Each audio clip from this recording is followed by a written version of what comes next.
So நல்லது நடந்தது, அப்படியே எல்லாத்தையும் அழிங்க அப்படின்னு அந்த பிஞ்சு குழந்தைகள்லாம் இறந்து போயிருக்கிறாங்க. அந்த உடல்கள்லாம் எடுக்கிறாங்க. அந்த வீடியோஸில் அந்த இறந்து போன குழந்தைகளுடைய பெண் குழந்தைகளுடைய புத்தக பைகளாக இருக்குது. அது ஸ்கூலில் நடந்த தாக்குதல் அற்றது. ஒரு ஸ்கூலில் 50 மேற்பட்ட பெண் குழந்தைகள் இறந்துருக்கிறாங்க. இது இன்னும் இறப்பு வந்து செய்திகள் அதிகமாயிட்டே தான் இருக்குது. 60, 70, 80 கவுண்டிங் அதிகமாயிட்டு தான் போகுது. அது முழு மீட்பு நடந்ததுக்கு அப்புறம் தான் எத்தனை பெண் குழந்தைகள் இறந்திருக்கிறாங்க அப்படின்னு சொல்லி வரும். அந்த பெண் குழந்தைகள் மேலே தாக்குதல் நடத்தி அந்த கட்டிட இடுபாடுகளுக்குள்ள சிக்கி அந்த இறந்து போன அந்த குழந்தைகள் பற்றிய செய்திகள் வருது இல்லை. அமெரிக்காவின் தாக்குதலில் ஈரானில் இறந்த குழந்தைகள் அப்படின்னு சொல்லி அந்த செய்திகள் வருதுல்ல. அந்த செய்தியோடைய கமெண்ட்ல கீழே போய் பாருங்க. வன்மம் இருக்கலாம், ஆனா இப்படியுமா ஒரு வன்மம் இருக்கும்? நல்லது அப்படியே நல்லது நடந்தது அப்படியே எல்லாத்தையும் அழிச்சிடுங்க. இது ஒரு குழந்தைகளுடைய இறப்பை கூட கொண்டாடுற அளவுக்கு ஒரு கூட்டம் வந்து உருவாகி இருக்கா? அதை வந்து இதுல கூட ஒரு குதூகலத்தை வந்து வெளியிடுறாங்க. இது ஒரு என்ன ஒரு வன்மமா இருக்கு. அந்த குழந்தைகளுக்கு அமெரிக்கானா என்னன்னு தெரியுமா? ஈரான்னா என்னன்னு தெரியுமா? ஒரு குழந்தையின் உயிர் போகிறது என்பதில் எப்படி ஒரு மனிதனால் மகிழ்ச்சி அடைய முடிகிறது அப்படிங்கிறதான் தெரியல. ஸோ போர் அப்படிங்கிறது வந்து பார்த்தீங்க அப்படின்னா ஒரு தாக்குதல், 2 நாடுகளுக்குள்ள ஒரு தாக்குதல் மட்டும் கிடையாது. இன்னைக்கு நம்ம இரவாயிருச்சு, சாப்பிட்றோம், தூங்குறோம், நிம்மதியாக படுத்து தூங்குறோம். நமக்கு ஃபேமிலி மெம்பர்ஸ்லாம் நம்ம பக்கத்துலேயே இருக்கிறாங்க. நம்ம குடும்பம், குழந்தைகள் எல்லாம் நம்ம பக்கத்துலேயே இருக்கிறாங்க. ஆனால் இந்த போர் நடக்கிற இடத்துல பாருங்க, அந்த இன்னைக்கு கொஞ்ச நேரத்துக்கு முன்னால் வரையும் கூட இருந்த உறவுகள் இருக்குல்ல, அப்பா அம்மாவாக இருக்கலாம், கணவன் மனைவியாக இருக்கலாம், குழந்தைகளாக இருக்கலாம், இன்னைக்கு நைட்டு அவங்க இருக்க மாட்டாங்க.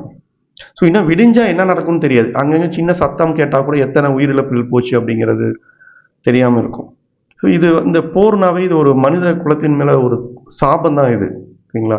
இந்த போரை கூட கொண்டாடக்கூடிய அந்த இறப்புகளை கூட கொண்டாடக்கூடிய அந்த வன்மம் இருக்குல்ல, அது வந்து கொடுமையானது அந்த வன்மம். இன்னைக்கு வந்து பார்த்தீங்கன்னா ஈரானில் இருக்கிற ஆட்சியாளர்கள், அமெரிக்காவில் இருக்கிற ஆட்சியாளர்களும் 2 பேரும் வந்து பார்த்தீங்கன்னா எதிரியாக இருக்கலாம். இவங்க ஒரு கட்டத்தில் நட்பாகவும் இருந்திருக்கிறாங்க. 1979க்கு முன்னால் இஸ்லாமிக் ரெவல்யூஷன் நடக்கிறதுக்கு முன்னால் வந்து பார்த்தீங்க அப்படின்னா அமெரிக்காவில் இருந்தால் நிறைய ஆயுதங்களை வந்து ஈரான் வந்து வாங்கிட்டு இருந்துச்சு. அதில் நிக்சன் ஒரு தடவை 1972 வந்து ஈரானுக்கு போகிறாரு. அப்போ வந்து ஈரான் அதிபர் வந்து ஒரு பிளாங்க் செக் கொடுக்குறாரு நிக்சன்ட்ட. நீங்கள் என்ன ஆயுதங்கள் வேணால் கொடுங்க, எவ்வளோ வேணால் அமௌண்ட்டு சொல்லுங்கள், நீங்கள் சொல்கிற அமௌண்ட்டை நாங்கள் மறுபேச்சு இல்லாமல் வாங்கிக்கிறோம் அப்படின்னு அமெரிக்காவுக்கு அடிபணியக்கூடிய ஆட்சியாளர்கள் அப்போ இருந்தாங்க. அந்த 1979க்கு அப்புறமேட்டு அங்கே இப்போ புரட்சி நடந்து அதுக்கப்புறம் ஏற்பட்டக்கூடிய ஆட்சியாளர்கள் அமெரிக்காவுக்கு அடிபணிய தயாராக இல்லை. ஸோ அந்த 1979க்கு முன்னால் இருந்த இஸ்ரேலும் ஈரானும் கூட நல்ல ஒரு ஒற்றுமையான நாடாக தான் இருந்திருக்கு. 2 பேரும் பரஸ்பரம் வந்து தொழில், வணிகம், பிஸ்னஸில் வந்து ஒன்றாக தான் ஈடுபட்டிருக்கிறாங்க.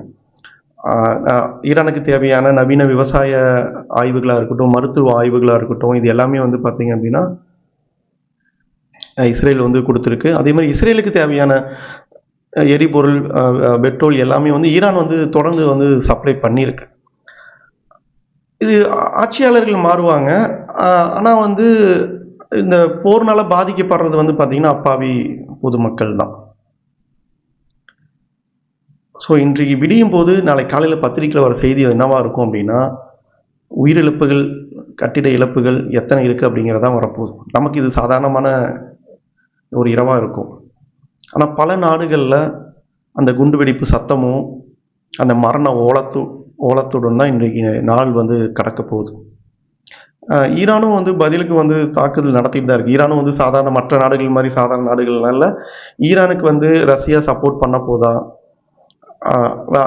ரஷ்ய அதிபர் வந்து பார்த்தீங்கன்னா அவசர கூட்டம் வந்து நடத்தியிருக்கிற அப்படி இந்த இந்த சுச்சுவேஷன் எப்படி ஹேண்டில் பண்ண போகிறாங்க அப்படிங்கிறதெல்லாம் இனி விடிஞ்சாதான் தெரிய போகுது. அதே மாதிரி சீனா வந்து ஈரானுக்கு நிறைய புதுமையான ஆயுதங்கள், அந்த ஆயுதங்கள்லாம் வந்து சப்ளை பண்ணியிருக்கிறாங்க. ஸோ இது ஒரு தொடக்கமாட்டு தான் இருக்க போகுது. இது வந்து ஒரு 3ஆம் உலகப் போர்னு கூட இருக்கலாம். இதனுடைய பாதிப்பெல்லாம் இங்கே வருமா அப்படின்னா விலைவாசியில் வரப்போகுது. பெட்ரோலில், ஏன்னா அந்த ஈரான் கண்ட்ரோலில் இருக்கக்கூடிய அந்த துறைமுகத்தில் இருக்கக்கூடிய உலக இன்டர்நேஷ்னல் லெவலில் நடக்கக்கூடிய அந்த கப்பலுடைய போக்குவரத்து பாதிக்கப்பட்டுச்சு அப்படின்னா பெட்ரோல் விலைவாசி கண்டிப்பாக ஏறும். பெட்ரோல் தட்டுப்பாடு வந்துச்சு அப்படின்னா இன்னும் நிறைய தட்டுப்பாடு வரப்போகுது. ஸோ இன்று போர் அப்படிங்கிறது எந்த காலத்துலேயுமே வந்து ஏற்றுக்கொள்ளக்கூடிய இல்லை. ஸோ இந்த பெட்ரோலிய விலை உயர்வு, அத்தியாவசிய பொருட்கள் தட்டுப்பாடு என போர் நடக்கும் இடத்தில் மட்டுமில்லை, இங்கிருக்கும் நம் வீட்டு அடுப்பங்கரையிலும் இதன் தாக்கம் வந்து எதிரொலிக்கும். இதையெல்லாம் விட மிகப்பெரிய பாதிப்பு அங்கே செத்து மடியும் அப்பாவி சாமானிய மனிதர்கள் தான். ஸோ நமக்கு வந்து நம்ம கிரிக்கெட் மேட்ச் பார்க்குற மாதிரி சோசியல் மீடியாவில் இந்த போர் மேட்ச் வந்து நம்ம பார்த்துட்ருக்குறோம். வென்றவனுக்கு மகுடத்தை சுட்டலாம், ஆனால் ஒரு சாமானியனுக்கு அது சுடுகாடை தான் மிச்சம் வரும். ஸோ மரணங்களை வந்து கொண்டாடாதீங்க. அது எந்த மரணங்களாக இருக்கட்டும், அந்த மரணத்தின் செய்திகளுக்கு கீழே வன்மத்தை வந்து கக்காதீங்க. அது சிறுவர்கள் சிறுமிகள் மரணத்தின் கீழே வந்து வன்மத்தை வந்து கக்காதீங்க, அதை வெளிப்படுத்தாதீங்க.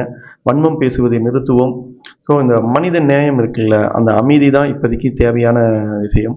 மீண்டும் வேற ஒரு வீடியோவில் சந்திக்கலாம்.